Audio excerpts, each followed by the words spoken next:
Okay, let's take a look at this and make sure we know what we're being asked. They tell us that the shareholders include the items below, so this is their capital structure. We need to pay special attention to that. The preferred stock. They tell us that the amount of dividends to be paid to preferred and common in each of the years. Assume that the preferred stock is cumulative and non-participating. So we need to figure that piece out. Next thing we need to figure out is how much each preferred dividend is. So we have paid in capital of preferred stock at par of $150 million. And we're told that the dividend rate is 6%. So 6% of $150 million is $9 million. So every time they declare a dividend, $9 million goes to the preferred shareholders, and everything else goes to the common shareholders. So that having been said, now let's go take a look and see what they did. In the first year, they declared dividends of $4 million. The second year, they declared dividends of $9 million.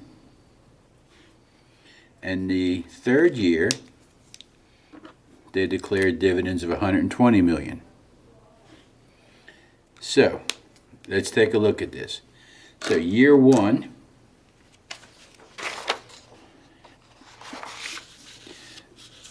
so we're going to fill in our little chart here. So, the par value of the preferred stock is $150 million. The dividend rate is 6%.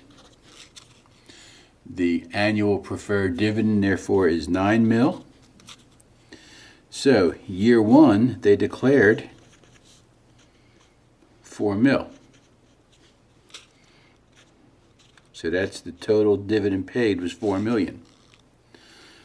All of it was paid to the preferred shareholders.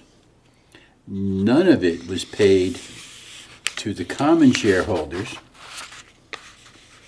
And at year end, we had $5 million in arrears.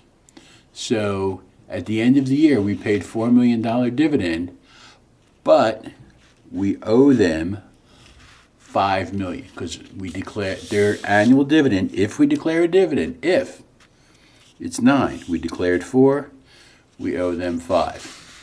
So let's take a look at the second year. The second year they declared $9 million.